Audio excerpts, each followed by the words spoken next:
साथियों नमस्कार, वृंदा क्लासेस के इस YouTube चैनल पर आपका स्वागत है। मैं पंकज कुमार। आपको अभी हम लोग ए स्टार्ट मैथ्स का पेपर 1 में जो चैप्टर पढ़ना है वो बताएंगे। आपको ए स्टार्ट के तैयारी के लिए केवल 9th 10th का NCERT मैथ का एक एक टॉपिक पढ़े, क्योंकि इस बार का सिलेबस पिछले बार के सिलेबस से अलग है। पिछला साल का क्वेश्चन देखकर आप लोग भयभीत न हो। केवल 9th 10th के NCERT का एक एक टॉपिक आप लोग पढ़ लीजिए, आपको काम देगा। तो अभी हम आप लोग को कोऑर्डिनेट ज्योमेट्री जो 9th क्लास में भी है 10th क्लास में भी है, इससे संबंधित क्या क्या क्वेश्चन उठता है वो बात हम आपको बताते हैं। इस बार जो ए स्टार्ट का सिलेबस है KBS के सिलेबस से एकदम मिलता जुलता है। तो ए स्टार्ट में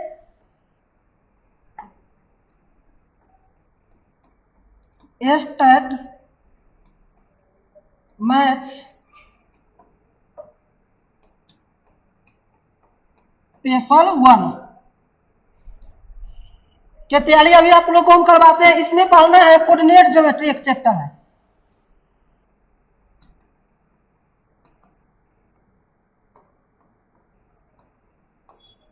जिसको नियामक या निर्देशांक ज्यामिति भी कहते हैं। कोऑर्डिनेट ज्योमेट्री यानी नियामक ज्यामिति में इसमें ऑब्जेक्टिव क्वेश्चन किस प्रकार से पूछे जाते हैं ये बात हम आपको बताएंगे। अगर पूछा जाएगा फादर ऑफ कोऑर्डिनेट ज्योमेट्री, नियामक ज्यामिति के पिता किसे कहते हैं या जनक किसे कहते हैं, तो रेने दर कहते हैं। नियामक ज्यामिति के फादर पूछा जाएगा तो कौन हो जाएगा, रेने दर कहते। तो चलिए इससे संबंधित जो ऑब्जेक्टिव क्वेश्चन आते हैं वो हम आपको अभी बता रहे हैं। एक ये जो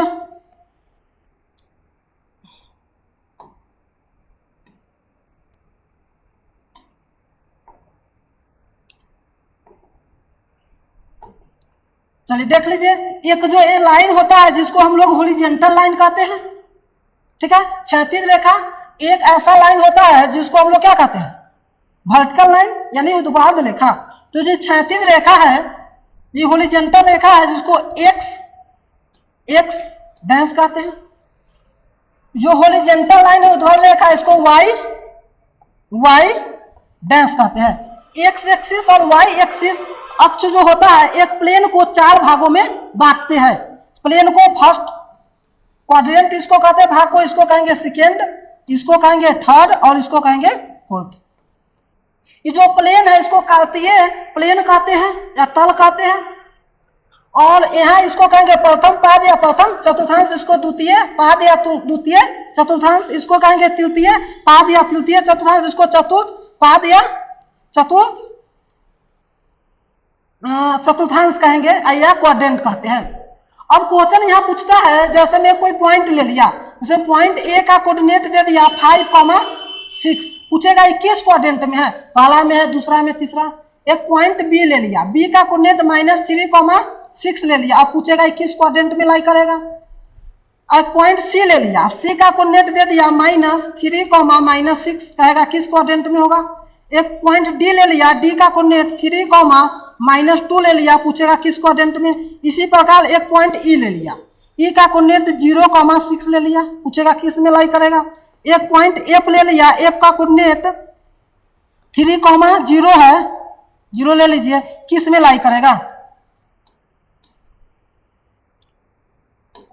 पॉइंट एफ ले लिया, एफ का कोऑर्डिनेट 3,0 है, किस में। एक पॉइंट जी ले लिया, जी का कोऑर्डिनेट 0,0 है, किस क्वाड्रेंट में लाई करता है। तो आप जान लीजिए, सबसे पहले हम हमेशा एक्स का कोऑर्डिनेट लिखते हैं। कहाँ कोऑर्डिनेट जो होता है हमेशा ऑर्डर्ड पेयर में A, B होगा।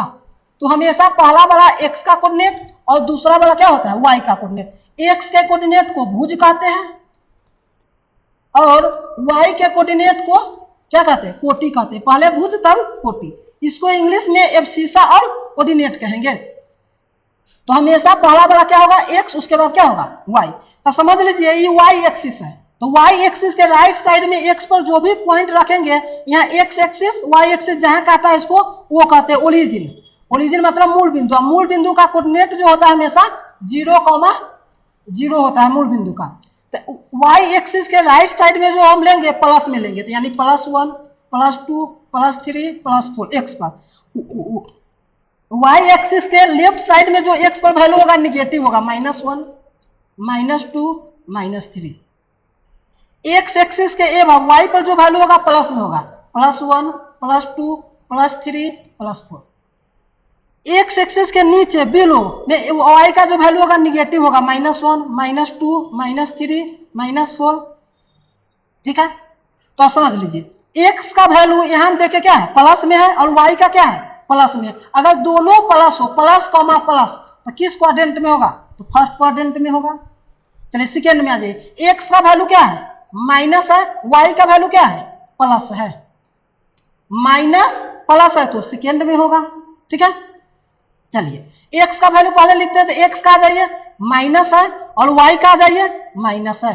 अगर दोनों माइनस है, किस में है, तीसरा में है, थर्ड में है। अब चलाइए चौथा में, एक्स के मान पहले लिखते हैं तो प्लस है, वाई का क्या है, माइनस है, तो प्लस माइनस है तो किस में हो जाएगा, चतुर्थ में होगा। तो याद रखिए, दोनों प्लस तो पहला, दोनों माइनस तो तीसरा, दोनों प्लस तो पहला, दोनों माइनस तो तीसरा, माइनस प्लस तो दूसरा, प्लस माइनस तो तीसरा। तो यहां देख लीजिए क्वेश्चन पर, यहां लिखा हुआ है ए 5,6 किस क्वाड्रेंट में लाई करेगा, किस चतुर्थांश में पूछेगा या किस पाद में। हम देखे 5 प्लस है, भी प्लस है, तो प्लस प्लस है तो किस में होगा, फर्स्ट में। दूसरा देख लीजिए बी का है -3,6 यानी माइनस और प्लस है, तो देख लीजिए माइनस प्लस है तो किस क्वाड्रेंट में, सेकेंड में। अब यहां देखिए -3, -6 माइनस माइनस है तो किस में, थर्ड क्वाड्रेंट में। इसमें आ जाइए डी, प्लस माइनस है, तो प्लस माइनस है तो किस में, फोर्थ क्वाड्रेंट में। अब यहां लिख लीजिए 0,6 है, तो 0 को आप कहिएगा ये प्लस है, आई प्लस है, तो दोनों प्लस है तो पहला तो गलत हो जाएगा, क्योंकि जीरो ना तो पॉजिटिव है ना ही निगेटिव है। ठीक है, 0 एक 0 ही होता है ना, इसको प्लस में। तो इसमें हम देखें एक्स का कोऑर्डिनेट क्या है, 0 है। जब एक्स का कोऑर्डिनेट 0 होगा तो यहाँ बात आप समझ लीजिए, जब एक्स का कोऑर्डिनेट 0 हो जाए, वाई कुछ हो, या वाई का कोऑर्डिनेट, एक्स का कोऑर्डिनेट कुछ होगा, वाई 0 हो जाए, तो किसी भी क्वाड्रेंट में ना पहला ना दूसरा ना तीसरा चौथा में लाई नहीं करेगा। जब एक्स का कोऑर्डिनेट 0 होता है तो वाई एक्सिस पर लाई करता है, वाई एक्सिस यानी वाई अक्ष पर लाई करेगा। और जब यह वाई का कोऑर्डिनेट 0 हो गया तब यह कहाँ लाई करेगा, एक्स एक्सिस पर लाई करेगा, यानी एक्स अक्ष पर लाई करेगा। ठीक है, तब हम यहाँ देखें किसका कोऑर्डिनेट 0 है, एक्स का कोऑर्डिनेट 0 है, ये लाई करेगा वाई अक्ष पर या वाई एक्सिस पर। यहाँ देख लीजिए इसमें किसका कोऑर्डिनेट 0 है, वाई का, तो जब वाई का कोऑर्डिनेट 0 है तो कहाँ लाई करेगा, एक्स एक्सिस पर। ठीक है, तो याद हो गया होगा, जब एक्स का कोऑर्डिनेट 0 होगा तो वाई एक्सिस पर, जब वाई का कोऑर्डिनेट 0 होगा तो एक्स एक्सिस पर। और जब दोनों 0 हो जाएगा, 0,0, तो ओरिजिन पर लाई करेगा, ओरिजिन जिसको क्या कहते हैं, मूल बिंदु। ठीक है, यही हो गया मूल बिंदु, इसका कोऑर्डिनेट 0,0 होता है।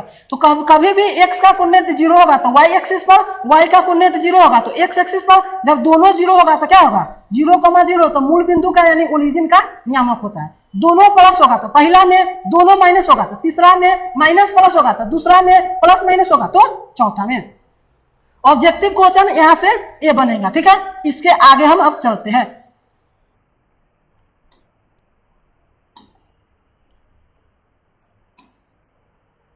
चलिए अब देख लीजिए, अब दो कोई पॉइंट दे देगा, दो कोई बिंदु दे देगा, दोनों बिंदु का एक नियामक दे देगा और पूछेगा इस दोनों के बीच की दूरी क्या है।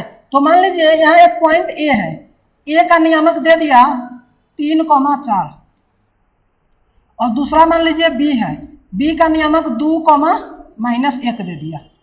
अब पूछेगा ए और बी के बीच की दूरी क्या है।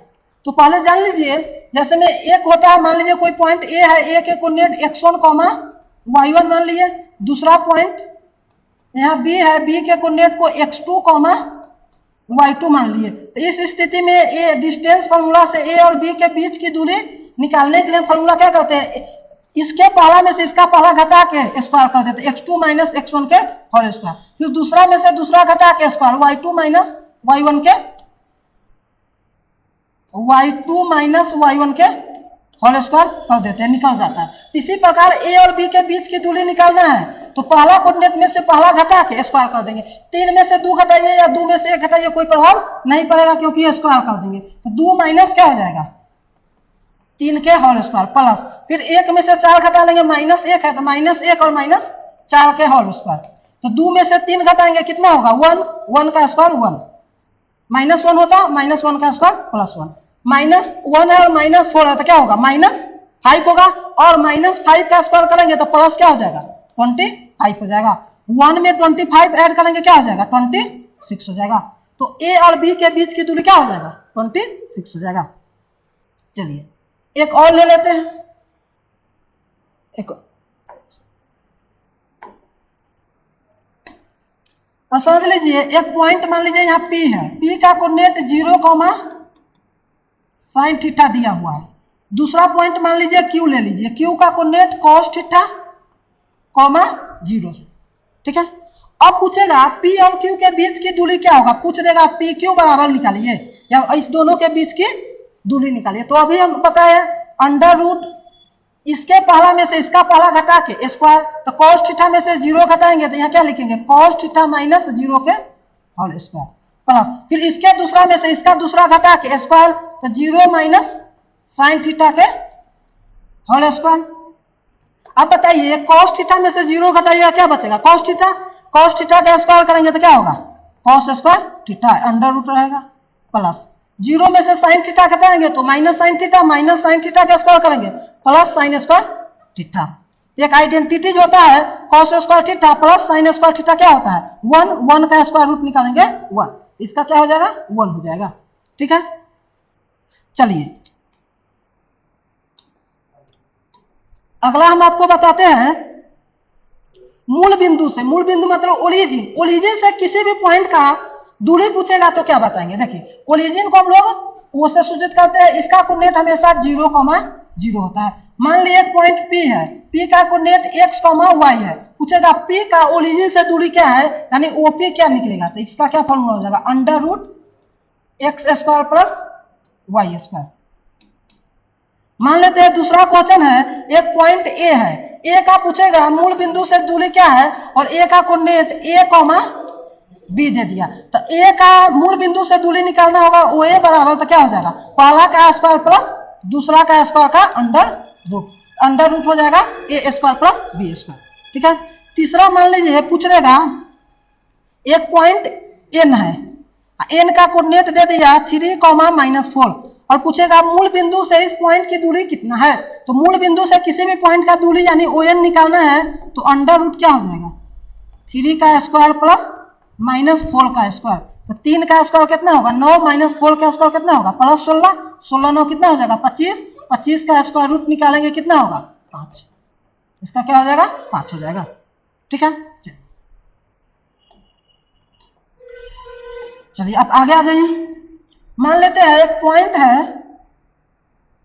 मान लीजिए एक पॉइंट है ए का coordinate sin theta minus cos theta दिया हुआ है, पूछेगा मूल बिंदु से इसकी दूरी क्या होगा, तो मूल बिंदु का कोऑर्डिनेट हम लोग जानते हैं 0 होता है 0, 0, तो 0 से a के बीच की दूरी यानी OA निकालना है, तो अंडर रूट पहला का स्क्वायर प्लस दूसरा का स्क्वायर, तो साइन का स्क्वायर करेंगे sin स्क्वायर थीटा प्लस इसका माइनस cos थीटा का स्क्वायर करेंगे तो plus cos square theta, formula जानते हैं identity sin square theta plus cos square theta 1 होता है, 1 का स्क्वायर रूट निकालेंगे 1 होगा। तो अभी हम दो बात आप लोग को बताएं, दो पॉइंट जिसका नियामक दिया रहा है और दोनों के बीच की दूरी कैसे निकाले, दूसरा बताए मूल बिंदु से किसी बिंदु की दूरी कैसे निकाले, ठीक है। चलिए अब तीसरा पढ़ाते हैं। तीसरा में क्या है, कोई एक रेखा खंड दे देगा, मान लेते हैं यहाँ एक रेखा खंड है, इस रेखा खंड में एक पॉइंट यहाँ A है और यहाँ एक पॉइंट B है।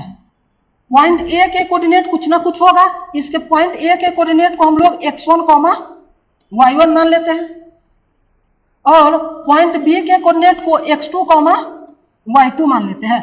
इसको कहते हैं mid point, formula mid point यानी मध्य बिंदु।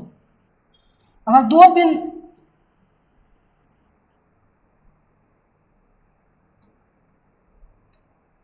मध्य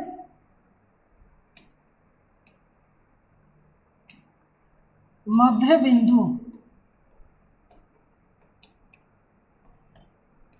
मध्य बिंदु। तो ए और बी एक रेखाखंड को मिलाने वाली दो बिंदु है, इसके पूछेगा मध्य बिंदु का निर्देशांक क्या होगा। तो इसका मध्य बिंदु ही क्या है, एम है।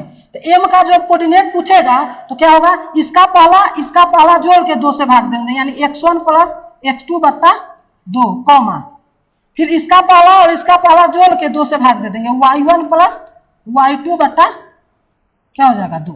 यानी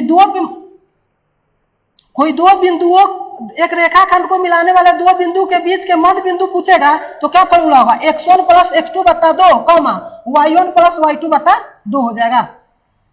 जैसे मान लीजिए यहाँ एक पॉइंट P है, P का कोऑर्डिनेट 3,7 दिया हुआ है, एक पॉइंट यहाँ Q है, Q का कोऑर्डिनेट 8,6 दिया हुआ है। पूछेगा P और Q के बीच के मध्य बिंदु का निर्देशांक क्या होगा, मिड पॉइंट का कोऑर्डिनेट क्या होगा। इसके लिए क्या करेंगे, इसका पहला जोड़ के 2 से भाग, यानी 3 प्लस 8 बट्टा 2 कॉमा, फिर इसका पहला जोड़ के 2 से भाग, यानी 7 प्लस 6 बट्टा 2। ये दोनों को ऐड कर देंगे, 3 और 8 को 11 बट्टा क्या हो जाएगा 2 कॉमा 7 6 13 बट्टा 2, दोनों के बीच के मध्य बिंदु हो गया। ठीक है, तो मध्य बिंदु वाला हम आप लोग को बता दिए हैं। अगला क्लास में कोऑर्डिनेट ज्योमेट्री से संबंधित जो ऑब्जेक्टिव क्वेश्चन होगा और 1-2 और फॉर्मूला है वो आपको लोग को अगला क्लास में बताएंगे। धन्यवाद। Thank you sir. जैसा कि अभी आपने एक वीडियो हिस्ट्री का, एक वीडियो आपका मैथ का भी, आपने एक साइंस का भी देखा है। ऐसे ऐसे डेली आपको आज शाम से तो निश्चित है कि आपको बहुविकल्पी रूप में भी आपको मिलना शुरू हो जाएगा। और हमारे चैनल से जुड़े रहिए। और जो मुजफ्फरपुर में है, जो ऑफलाइन क्लास लेना चाहते हैं, वो जल्द संपर्क करें, क्योंकि ये जो बैच चलेगा ऑफलाइन का, वो आगामी जो बीपीएससी के द्वारा जो 9 to 12 के लिए शिक्षकों की भर्ती होगी और क्लास 6 to 8 के लिए भर्ती होगी। यानी इसमें सभी में, इसमें तो बीएड धारक वाले होंगे और इसमें बीएड प्लस डीएलएड वाले भी फॉर्म अप्लाई करेंगे। इसलिए आप सभी लोग जुड़ जाइए ऑफलाइन बैच, और ये ऑनलाइन दोनों बैच चलेंगे। जल्द संपर्क करें। जो लोग अभी स्टेट नहीं दे रहे हैं वो इस क्लास के लिए जुड़ सकते हैं बैच में। अभी 80% तक ऑफ दिया गया है ऑनलाइन क्लास में। ठीक है, ऑफलाइन क्लास में 50% तक ऑफ है। आप जल्द इसका लाभ उठाइए। संपर्क कीजिए इस नंबर पर।